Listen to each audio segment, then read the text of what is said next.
Le récit que vous allez entendre est la mise au format audio des mémoires de guerre du capitaine Nicolas Marcel, soldat de l'armée napoléonienne, qui a couché sur papier ses souvenirs de la très longue et très dure guerre d'Espagne. J'espère qu'il vous plaira. Si c'est le cas, n'hésitez pas à laisser un j'aime, à vous abonner ou à laisser un commentaire. Je vous souhaite une très bonne écoute. Rilek présente Campagne en Espagne et au Portugal, 1808-1814, par le capitaine Nicolas Marcel. Chapitre 1er, 1808, première partie.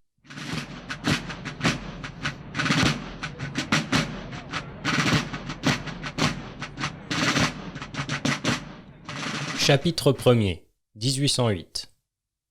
En écrivant ces mémoires, je n'ai pas voulu me donner pour auteur, loin de moi une pareille prétention. Mais j'ai simplement entendu vous rapporter les faits particuliers qui me sont arrivés pendant un séjour de près de 6 années en Espagne et dire avec impartialité ce qui s'est passé dans toutes les affaires où le 69e régiment d'infanterie de ligne, auquel j'appartenais, a pris une si glorieuse part. Au moment où commence ce récit, en août 1808, la Grande Armée était cantonnée dans la province de Silésie, d'après les arrangements pris entre la France et la Prusse lors de la paix de Tilsit. J'étais sergent à la compagnie de voltigeurs du 3e bataillon, et notre division, que commandait le général Marchand, occupait depuis 2 mois le camp de Glogo.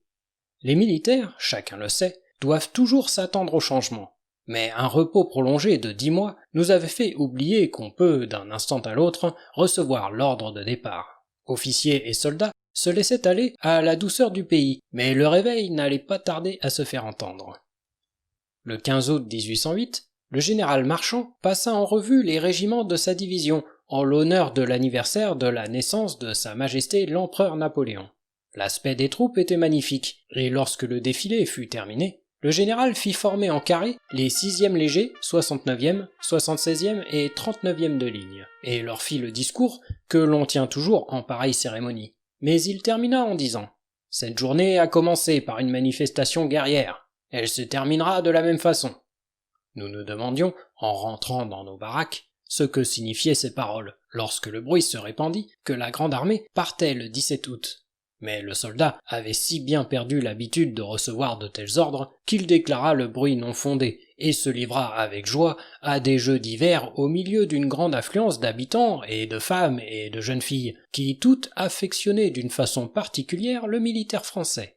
Et pourtant, le bruit fut confirmé le soir même. Nous sûmes par des plantons que le colonel Fririon, notre chef de corps, avait reçu des instructions pour l'exécution du grand mouvement qui s'opéra 2 jours après. Personne d'ailleurs ne connaissait notre destination finale. La majorité inclinait à penser que nous allions marcher sur l'Autriche et commencer les hostilités avec cet empire. D'autres soutenaient que nous allions rentrer en France. Enfin, chacun, sauf les initiés, désirait être de 2 jours plus vieux pour savoir quelle route on prendrait. Enfin, le 17 août, à 4 heures du matin, les 4 régiments de la division se formèrent sur le front de Bandière. Devant nous était une multitude de voitures assez grandes, arrivées pendant la nuit. Nous ne pouvions croire à pareille aubaine, mais on nous invita à y monter, et nous nous y entassâmes au petit bonheur, au milieu des éclats de rire et des cris. Ces voitures nous conduisirent au trot à 6 lieues de Glogo, à un emplacement où tout était préparé pour faire reposer et manger les hommes. Après une grande halte, de nouvelles voitures nous conduisirent à une étape plus loin, et ainsi de suite. Cette façon de voyager, d'abord du goût de la troupe, ne tarda pas à nous fatiguer énormément, de sorte que l'on fut heureux le jour où il fallut reprendre le sac et suivre le ruban de queue. Bientôt, il fut évident que nous rentrions en France. Cette pensée consolait un peu ceux qui venaient de faire le plus grand des sacrifices, c'est-à-dire de quitter leur famille. Car beaucoup d'entre nous avaient femmes et enfants sans avoir contracté le lien de l'hyménée. Ce n'est pas étonnant. Il n'existe pas, toutes les nations le reconnaissent, d'homme plus aimable et plus galant que le militaire français. Et les Silésiennes, si douces, si tendres, rendaient justice en grand nombre au mérite des enfants de la victoire. Le 1er septembre, le 6e léger et le 69e de ligne arrivèrent à Coblentz. Nous étions tellement fatigués de notre voyage en voiture que beaucoup d'hommes ne pouvaient marcher qu'en s'appuyant sur leurs fusils. Il fallut faire une halte de plusieurs jours. Les ordres du ministère de la guerre n'étaient d'ailleurs pas encore arrivés, et il fallait les attendre. Bien qu'ayant quitté la France depuis 18 mois à peine, je peindrai difficilement le plaisir que j'éprouvais en la revoyant. Les aimables et bonnes Allemandes ne me parurent plus que des femmes ordinaires lorsque j'entendis nos charmantes Françaises parler ma langue maternelle. Le 9 septembre, la feuille de route du régiment arriva. Les plus clairvoyants avaient déjà deviné que nous allions en Espagne, et le 10 au matin, tous les voltigeurs se mirent à crier dès que les tambours eurent cessé de battre « En route pour Madrid !» Je ne parlerai pas de notre traversée de la France que nous fîmes cette fois par étapes. Les habitants de toutes les villes rivalisèrent de générosité pour recevoir des soldats couverts de gloire, et partout nous fûmes accueillis en frères. Le régiment arriva à Bayonne le 31 octobre et fut logé dans les maisons avoisinant la porte d'Espagne. Le 6e léger prit aussi ses cantonnements en ville, l'autre brigade dans les faubourgs. L'empereur était à Bayonne, et il passa la division en revue le lendemain 1er novembre, dans la plaine hors de la ville.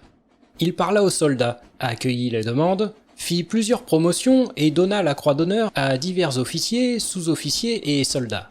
Il était impossible de voir de plus belles troupes. Notre régiment, le 69e, était à 3 bataillons qui comptaient en tout plus de 2000 hommes. J'étais au 3e bataillon, qui avait pour chef le commandant Dutoya, officier capable, plein de bravoure et d'honneur, et ayant toute la confiance du soldat et en même temps de ses chefs. Je ne voyais autour de moi que figures martiales respirant le dévouement à la France et à l'empereur. S'il avait fallu aller au bout du monde, nous y eussions suivi nos officiers, voltigeurs en tête. Quant à notre colonel, j'en aurais parlé suffisamment quand j'aurais dit que toute récrimination, comme il s'en élève souvent chez les vieux soldats, s'apaisait à ces mots. Le colonel Frérion l'a dit. Le 2 novembre, nous fîmes étape à Saint-Jean-de-Luz, et le lendemain, nous traversâmes Irun, franchîmes la Bidassoa pour aller prendre le gîte à Hartsun. Ce bourg n'est qu'à 7 lieues de la frontière, mais déjà nous étions frappés du changement dans les mœurs et le costume des habitants, de l'air sombre et sauvage des hommes, de la saleté et de la pauvreté des maisons. Parti avec l'officier chargé de faire le logement du régiment pour m'occuper de ma compagnie, ma besogne fut vite faite. Les officiers furent logés par 8 ou 10 dans les meilleures maisons, moins propres que les écuries de France. Quant à la troupe, elle fut mise en entier dans un couvent évacué depuis peu par les moines, et où il n'y avait que les murs. Je fis observer à l'alcade qu'il était nécessaire de fournir de la paille pour les soldats. Il me dit que les habitants n'avaient point de paille longue, et qu'il n'en existait dans ce pays que de la hachée. Il fallut donc s'en passer. Aussi, à l'arrivée du régiment, nos hommes trouvèrent un peu dur un pareil gîte, eux qui depuis 2 ans étaient couchés si mollement et habitués aux soins et attentions de ces bonnes Allemandes. Ce n'était pourtant qu'un commencement, et ils devaient en voir bien d'autres pendant leur séjour en Espagne. Bien peu, parmi les soldats qui y sont restés pendant les 6 ans que nous y avons fait la guerre, devaient coucher 2 fois dans un lit. Nous n'eûmes rien d'intéressant pendant les 3 jours de marche qui suivirent notre entrée en Espagne. Il n'était nullement question de l'armée anglo-espagnole, mais plus nous avancions, moins nous trouvions d'habitants. Les villages devenaient de plus en plus déserts, et sans les coups de feu qui retentissaient de temps en temps, tirés sur nos traînards, on aurait pu croire la contrée inhabitée. Le 7 novembre, nous fûmes à Tolosa, capitale du Guipúzcoa, jolie petite ville dans une vallée agréable et fertile et entourée de montagnes élevées. Tous les habitants n'avaient pas quitté leur demeure. Aussi put-on se procurer des vivres et on nous fit une bonne distribution de très bons vins. Le lendemain, nous partîmes pour Burgos, en traversant de hautes montagnes par une route fort belle et bien entretenue. Comme nous traversions Pancorbo, l'empereur descendait de visiter le fort situé sur des rochers si rapprochés de la ville que la montagne ne laisse que juste la place de la route. Nous étions d'ailleurs surpris de voir qu'un pareil passage n'était pas défendu.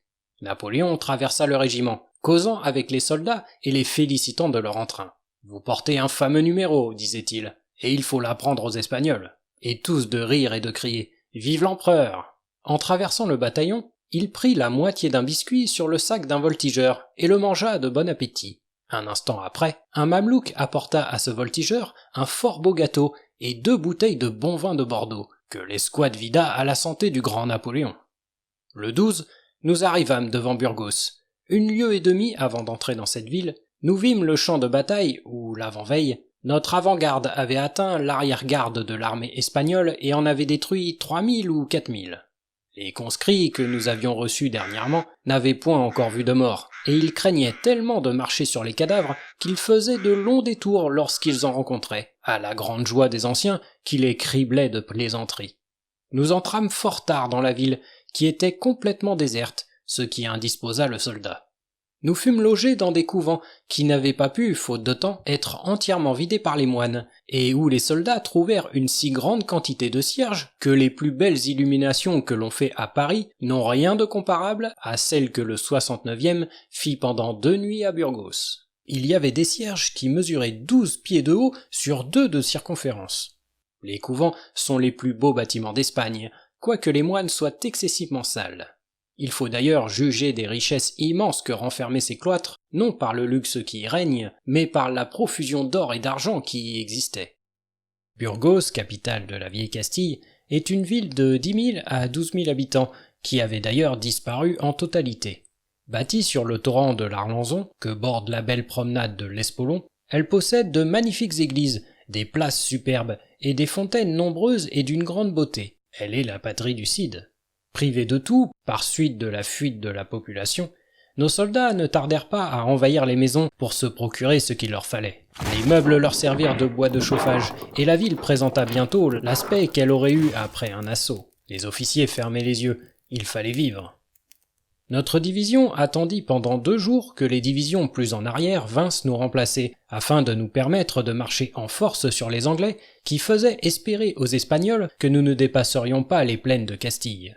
Le 14, l'empereur passa une nouvelle revue dans la plaine où coule l'Arlanzon. Il s'arrêta devant le régiment et complimenta le colonel sur le nombre d'hommes sous les armes et sur notre belle tenue.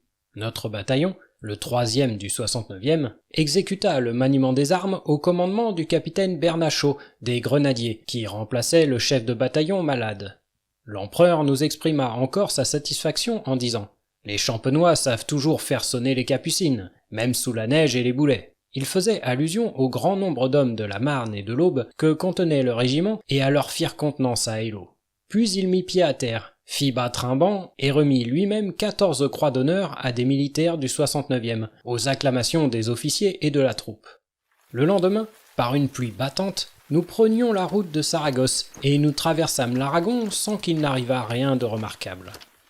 Cette province est une des plus grandes de l'Espagne. L'air y est pur et sain. Le sol est fertile près des rivières, notamment le long de l'Èbre, et produit du vin, des olives, du safran, mais partout ailleurs, il est sablonneux.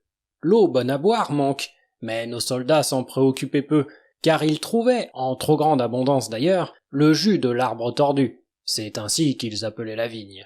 Le 25 novembre, notre bivouac fut établi à 3/4 de lieue de Saragosse, et les compagnies de voltigeurs de la division reçurent l'ordre de se porter aux avant-postes. Il y eut quelques coups de fusil échangés, et l'on croyait que nous attaquerions le lendemain. Mais dans la nuit, le corps du maréchal Ney, dont nous faisions partie, fut avisé d'avoir à gagner rapidement Madrid. Bien que les étapes fussent longues et fatigantes, nos hommes étaient pleins de joie à la pensée de se mesurer avec ces fiers Castillans, qui jusqu'ici n'avaient pas donné signe d'existence et avaient abandonné les plus grandes villes comme les plus petits villages.